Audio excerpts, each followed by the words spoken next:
ওর বাবা লাল করে আমার নামে বিয়ে করেছিল, আমায় বাঁচিয়ে দিয়েছিল ওর মা, বলেছিল আমি চাই আমার ছেলে বৌমা রেখে।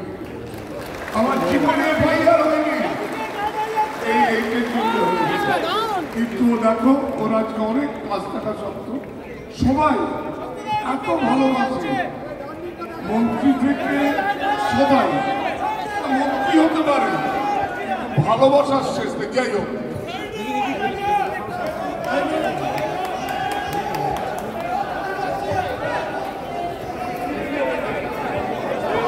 এবারে এমন ভাবে আমরা ছবিটা তুলতে চাই, সবাইকে একটু দাঁড়াতে অনুরোধ করছি, একটু যদি একটু পিছিয়ে গেলে কি সুবিধা হবে তুলতে,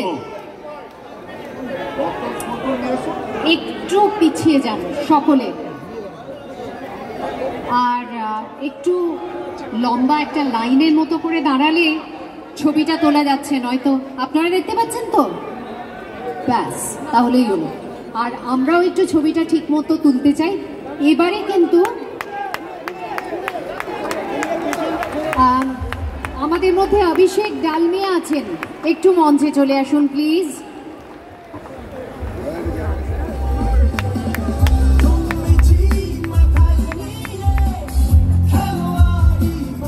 এবারে দাঁড়িয়ে আছেন, প্রফুল্লের হাতে মোবাইল, তা সত্ত্বেও যদি সম্ভব হয় একটা হাততালির রোল তুলুন না।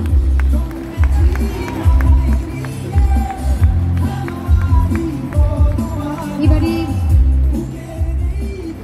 আসল কাজ, মোহনবাগান রত্ন, এবং এটি দিচ্ছেন আমাদের প্রেসিডেন্ট এবং জেনারেল সেক্রেটারি দেবাশিস দত্ত, সৃঞ্জয় বসু।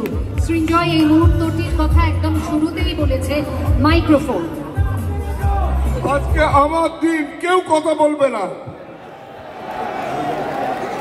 রত্ন দেবার পরে 10 মিনিট আমি কথা বলবো, কেউ সেখানে কথা বলবে না সমর্থকরা ছাড়া। যারা ওইখানে আছে তাদের বলার অধিকার আছে, ডায়াসের লোকেদের কোনো অধিকার নেই।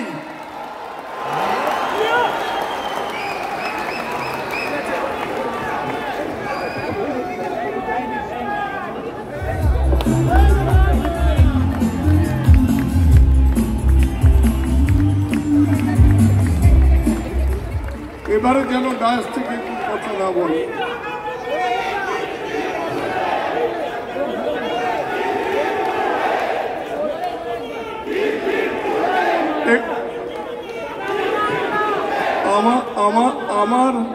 আমার সবুজ বেলুন সোনারা, আমার মা অনেক রক্ত প্লেয়ার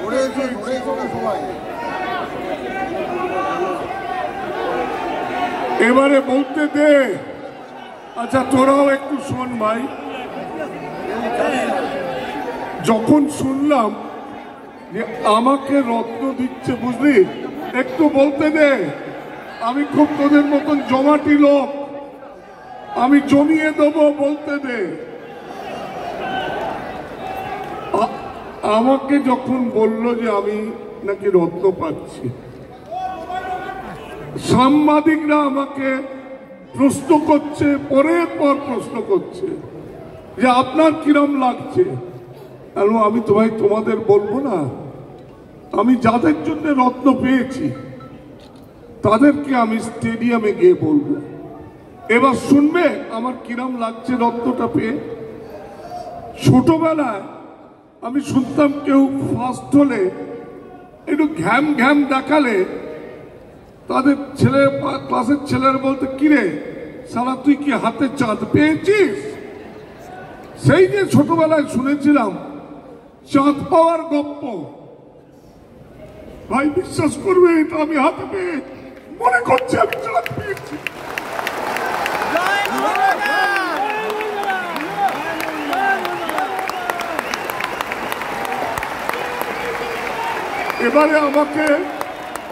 এবারে আমাকে প্রাণের দুটো কথা বলতে দাও। ইতিহাসে টুটুদার কথা কেন লেখা থাকবে এটা আমি 10 মিনিটে বলে দেবো। টাকা অনেকে খরচ করতে পারে, টাকাটা কোনো ব্যাপার নয়, টাকা দেখানোটা অপরাধ আমি মনে করি।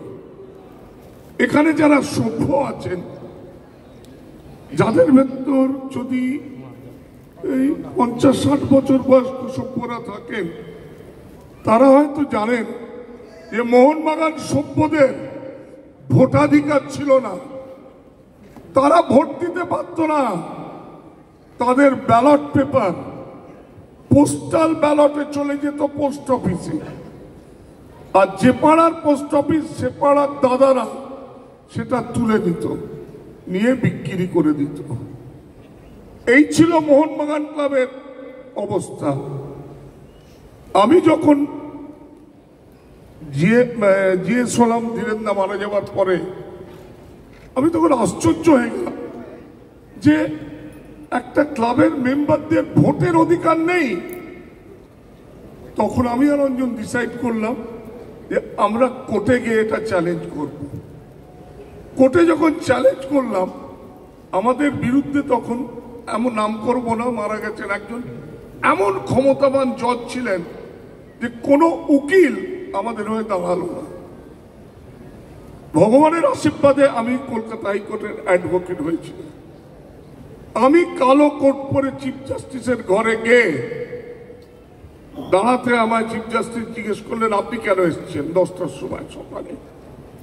আমি বললাম, মিলর্ড, আমি জেনারেল সেক্রেটারি ভারতের জাতীয় ক্লাবে, কিন্তু এই ক্লাবে মেম্বারদের ভোটের কোনো অধিকার নেই। বলে মানে? পোস্টাল ব্যালটে ভোট হয় আর পোস্ট অফিস থেকে পাড়ার দাদারা লুট করে। তখন বলে, আপনি কি চাইছেন? আমি চাইছি ভারতের নাগরিকরা যেরম ভাবে ভোট দেয়, কাম কালেক্ট অ্যান্ড কাস্ট, তারা যায়, ব্যালট পেপার নেয়, ভোট দেয়। আমি সেই জিনিসটা চাই। ভাই 2 মিনিট শেষ করতে দে। এখন তো হাফ লাইনে বলটা নিয়ে ঘোরাঘুরি করছি। একটু একটু একটু গোল করা অব্দি হাততালিটা আটকে রাখ।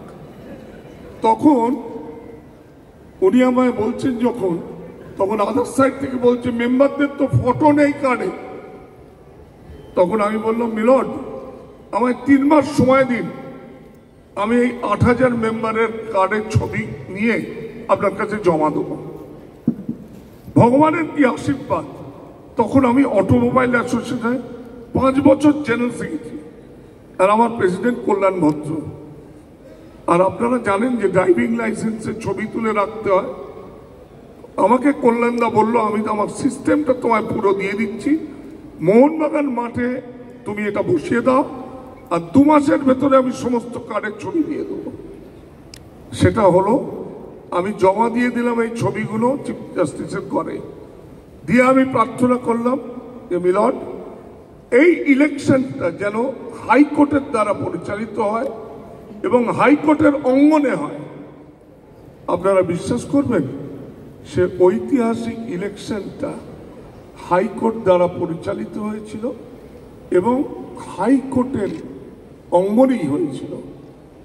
এবং সেই ঐতিহাসিক ইলেকশনে আমাদের কমিটি জিতেছিল এবং আমি জিএস হয়েছিলাম। আমি আশা করব এখানে আপনারা হাততালি দেবেন না, যারা বয়স্ক মেম্বার আছে, এরম কেউ আছে 50 সালে? মনে আছে? হ্যাঁ, না, তার কারণ, আচ্ছা আর কথা বাড়াবো না। এটা কিন্তু ইতিহাসে লেখা থাকবে যে টুটু বোস মেম্বারদের ভোটের অধিকার নিজে কোর্টে গিয়ে অ্যাডভোকেট হিসেবে করে দিয়েছিলেন।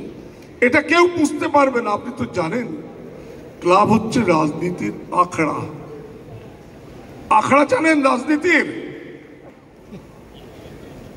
টুটু বোসের নামে বলবো না, যাই হোক, একটা অনুরোধ বর্তমান কমিটিকে।